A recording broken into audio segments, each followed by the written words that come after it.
Hi friends, நம்ம இந்த வீடியோவில் கொள்ளு ரசம் எப்படி செய்கிறதுன்னு பார்க்கலாம். அதுக்கு தேவையான பொருட்கள் வந்து ஜீரகம், கொத்தமல்லி, காஞ்ச மிளகாய், பூண்டு, கருவேப்பிலை, அப்புறம் புளி ஊற வச்சுக்கோங்க. அதில் வந்து கொள்ளை வேக வச்சு தண்ணியை வடித்து எடுத்துக்கோங்க.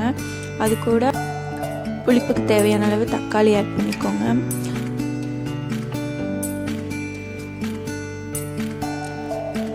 தக்காளி புளியும் கரைச்சி வச்சுக்கோங்க. இப்போ ஒரு கடாயில் லைட்டாக எண்ணெய் ஊற்றி அதில் ஜீரகம், கொத்தமல்லி போட்டு லைட்டாக ஃப்ரை பண்ணிக்கோங்க. அது கூட பூண்டு, கருவேப்பிலை, மிளகாய் எல்லாம் போட்டு கொஞ்ச நேரம் ஃப்ரை பண்ணி எடுத்துக்கோங்க. மறக்காமல் நம்ம சேனலை சப்ஸ்கிரைப் பண்ணிடுங்க, லைக் பண்ணிக்கோங்க. இப்போ எப்படி ரசம் வைக்கலான்னு பார்க்கலாம். அதுக்கு கருவேப்பிலை, வெங்காயம், அப்புறம் அந்த பூண்டு, ஜீரகத்தையெல்லாம் இடித்து வச்சுருக்கேன். இப்போ ஒரு கடாயில் ஆயில் விட்டுக்கோங்க. ஆயில் ஹீட் ஆகட்டும். ஹீட் ஆனதும் கடுகு போட்டுக்கோங்க. கடுகு பொரிஞ்சதும் வெங்காயம், கருவேப்பிலை, அந்த இடித்து வச்ச விழுது அது எல்லாத்தையும் ஆட் பண்ணிக்கோங்க. அது கொஞ்ச நேரம் ஃப்ரை ஆகட்டும்.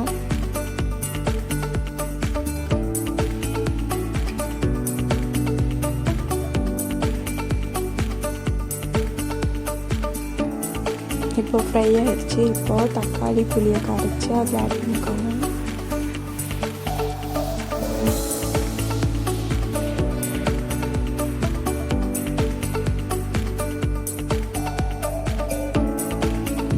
கரைச்சி ஊற்றுனதுக்கப்புறமா மஞ்சத்தூள் ஆட் பண்ணிக்கோங்க. ஒரு ஸ்பூன் நாட்டு சர்க்கரை ஆட் பண்ணிக்கோங்க. அப்புறம் உங்களுக்கு தேவையான அளவு உப்பு ஆட் பண்ணிக்கோங்க. ஆட் பண்ணிவிட்டு கொஞ்ச நேரம் கொதிக்க விடுங்க. லைட்டாக 2 கொதி வந்தோடனே ஆஃப் பண்ணிடுங்க. ஆஃப் பண்ணிவிட்டு கொத்தமல்லி தழை ஆட் பண்ணிக்கோங்க. கொத்தமல்லி தழை வந்து ரசத்துக்கு எப்போவுமே ஒரு ஃப்ளேவர் கொடுக்கும். கொள்ளு ரசம் ரெடி.